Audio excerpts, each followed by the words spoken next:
नगरपालिकेच्या निवडणुका आहेत त्याच्या संदर्भात तुमचं काय मत आहे?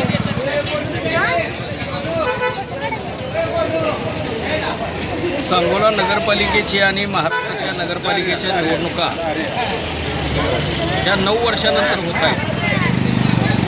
सांगोला नगरपालिकेच्या निवडणुकीच्या संदर्भात बोलत असताना शेतकरी कामगार पक्ष, भाजप आणि दीपक गट हा एकत्र येऊन सांगोला शहराच्या विकासाच्या दृष्टीनं त्यांनी आघाडी केलेली आहे.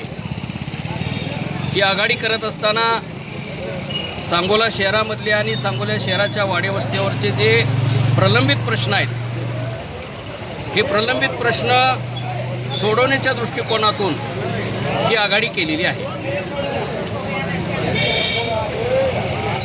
तुमचं काय मत आहे या युतीबद्दल? या युतीबद्दल माझं मत बोलत असताना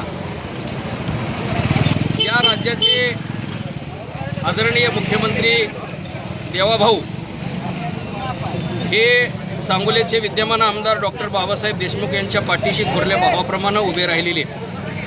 1 वर्षभरामध्ये सांगोला तालुक्याच्या विकासाच्या दृष्टीनं, सांगोला विधानसभा मतदारसंघाच्या दृष्टीनं सांगोला तालुक्याचे आमदार डॉक्टर बाबासाहेब देशमुख यांनी ज्या ज्या मागण्या केल्या त्या मागण्या त्यांनी पूर्ण करण्यासाठी प्रयत्न केलेले आहेत.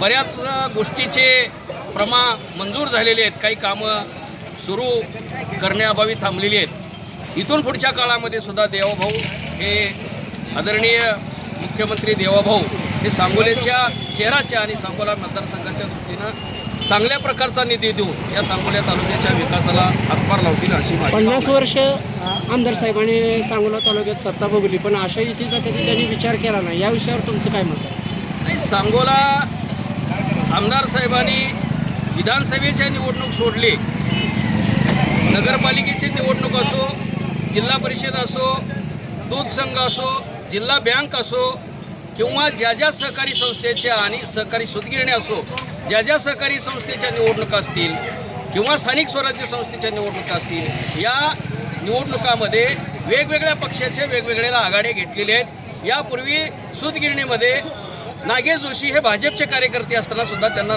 सूतगिरणीमध्ये संचालक म्हणून घेतलेलं आहे. इतर निवडणुका अशाच होतील का?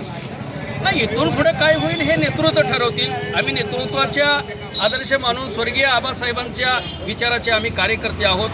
या तालुक्याचे विद्यमान आमदार डॉक्टर बाबासाहेब देशमुख जे निर्णय घेतील त्या निर्णयाबरोबर आम्ही असेल. आमदार साहेब भाजप सोबत गेले आहेत, येथील जनता नाराज झाली आहे का, असं तुम्हाला वाटतं का? नाही, सुरुवातीच्या काळामध्ये असं विरोधकांनी पसरवलं की डॉक्टर बाबासाहेब देशमुख या सांगोला तालुक्याचे आमदार हे भाजपमध्ये गेलेले आहेत. हे भाजपमध्ये गेलेले बिलकुल नाही. हे लोकांनी आणि कार्यकर्त्यांनी समजून घेण्याची गरज आहे. खरं तर या ठिकाणी म्हणजे सांगोला शहराच्या आणि सांगोला विधानसभा मतदारसंघाच्या विकासासाठी ही आघाडी केलेली आहे. आमदार साहेबांनी सुद्धा स्वर्गीय आमदार गणपतरावजी देशमुख साहेबांना सुद्धा आदरणीय केंद्रीय मंत्री नितीन गडकरी साहेब, या राज्याचे माजी मुख्यमंत्री आणि सध्याचे विद्यमान मुख्यमंत्री आदरणीय देवाभाऊ यांनी सुद्धा वेगवेगळ्या वेळेला या सांगोल्यातल्या सिंचन प्रश्नाच्या संदर्भात असेल, या सांगोल्यातल्या रस्त्याच्या संदर्भात असेल, या सगळ्या वेळेला त्यांनी ज्या ज्या वेळेला आबासाहेब दिल्लीला गेले, आदरणीय मुख्यमंत्री साहेबांना भेटले, त्या वेळेला त्यांनी मदतच केलेली आहे. त्यामुळं यामध्ये ही युती भाजपबरोबर केलेली यात वावगं वाटण्याचं काहीच कारण नाही. नगर परिषदेवरती लाल बावटा फडकेल का कमळ फुलेल? नाही, लाल बावटा आणि कमळ हे एकत्रच आहे असं आपण समजून घे. विकासासाठी फक्त ते चिन्ह दिलेलं आहे.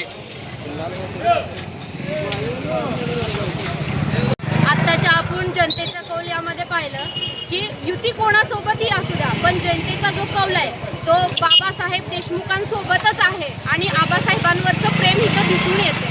धन्यवाद.